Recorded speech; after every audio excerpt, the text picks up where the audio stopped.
Hey guys, it's Marion from Attire and Beyond in Highland, New York, where we sell new and pre-loved clothing and gifts for yourself or someone else. I'm wearing one of my pieces today that I sell in honor of soon-to-be Valentine's Day, when I'm reading this anyway. Okay, so anyone can live a happier life. We are on fitness and health. So here we go, guys. Let me move in a little bit. What if getting fit and healthy could help you change your whole attitude, your whole life? What if you were able to walk better, do more, feel better, and have more energy? What if it just helped to change your attitude and outlook on life? Wouldn't you welcome that into your space? I'm sorry, I know I have a lot of little things back here putting out the Valentine's Day stuff. I want to try and get all that light. I don't want it to be that light or it'll be a little blurry.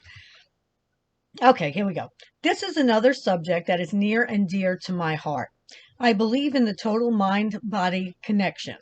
And you already know, changing my thoughts about my illness while bedridden changed my life. It is the reason I am writing this book today. The total mind Oh, excuse me, I read that already. We all go through different circumstances in life, and I hope we all learn and grow from them. Fitness has always been a part of my life since I was a child.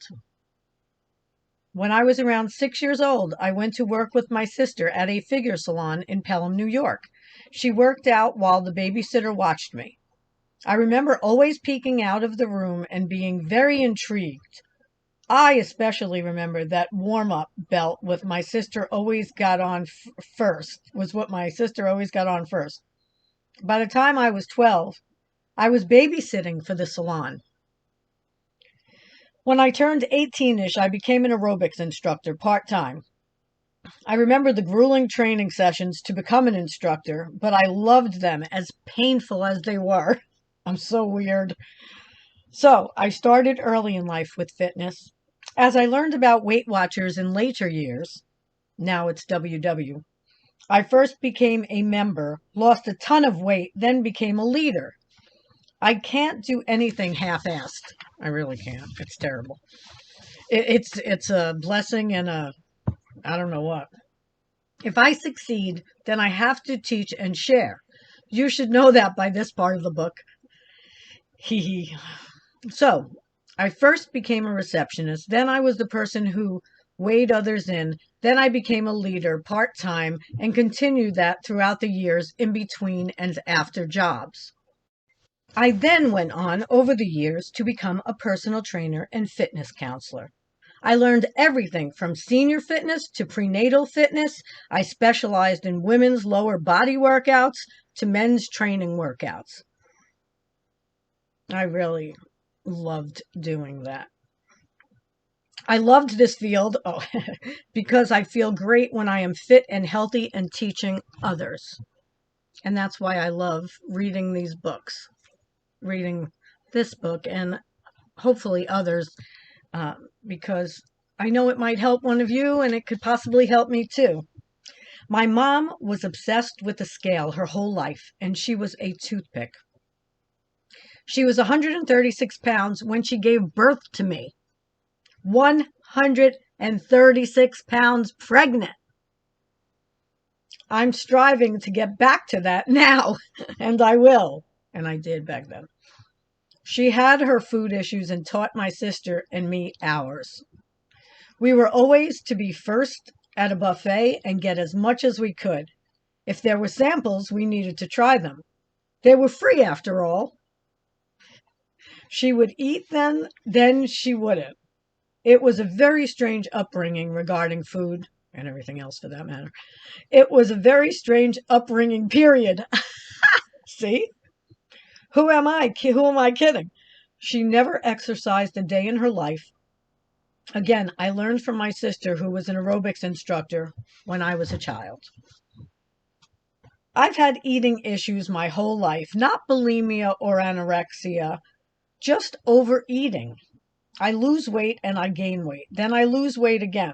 I realize when I look back at my old journals, as I mentioned earlier, how obsessed I've always been with weight, and I now realize it is what I was taught.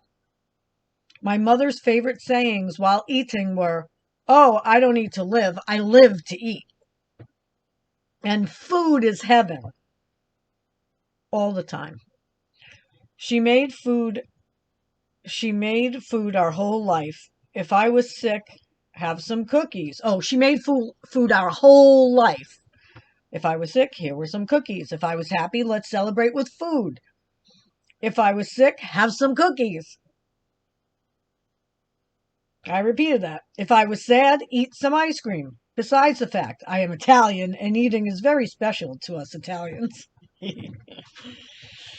I just wanted to share some of my background in fitness and health. I now do my very best to live a healthy lifestyle. I still view food as a source of pleasure more than nutrition, though. It gets better and better every year, so I'm still working on it. I'm in a good place with it, but that is right now while writing this. While you are reading this, it may be a whole different story. So while you are hearing this, it may be a whole different story. So it is, right? And this time between my Lyme disease, the first time I had Lyme, I went to the highest I've ever been. And now I'm at the highest I've ever been again. Please excuse me. I have a piece of hair that is driving me nuts. So it really weighs on you when you've been a personal trainer before, literally. However, I chose to think of it as this is temporary and I will get through it like I always do. And as you get older, they say it gets harder, but I'm just doing all the right things now.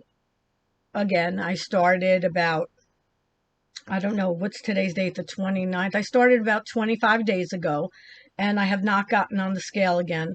And I've just been doing all the right things, and I'm being consistent, and that's the way you do it. I can, and I have been moving a little bit, but it's been 3 years since I've been able to exercise. So I'm starting to try little things to see how they affect the different parts of my body. All right, so the next story was written by my friend Jill. It is her experience with body image, food, and working out. Jill and I had a lot of the same types of issues and experiences growing up. She is an avid fitness enthusiast and still is. Consistently. Consistently. Where did I go? I don't know where I went. I skipped a whole paragraph, guys. Much like Oprah, I know what to do and how to be healthy and keep the weight off. It just doesn't always work. I still have to work on my emotional eating issues. I'm human. I'm working on it. I do know one thing. When I am working out and eating healthy consistently, I have a much better attitude. Okay, now, the next story was written by my friend Jill. It is her experience with body image, food, and working out. Jill and I had a lot of the same types of issues and experiences growing up. She is an avid fitness enthusiast. She walks the walk and talks the talk. The next story, after Jill's, was written by my niece Cheryl, who I am very proud of. She inspires many through her website. She is like a little star within her fitness experiences. She has come such a long way with her progress. It's absolutely amazing. Now she not only helps herself by staying fit and health conscious while still enjoying her life with her beer and fries, she also participates in healthy activities to raise money for different charities and causes.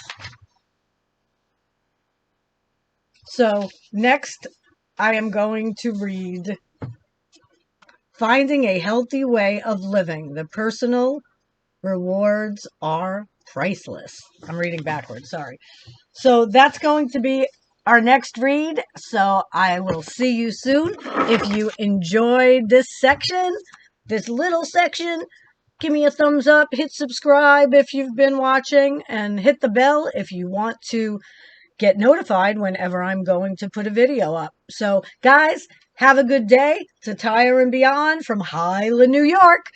My name is Marion, and I was reading Anyone Can Live a Happier Life. If you have any questions, any comments, put them down below. I will answer as soon as I can. And go on my website. It's attireandbeyond.com. And on Poshmark, I'm Marilgold, Marilgold. So maybe I'll see you there. See you next time.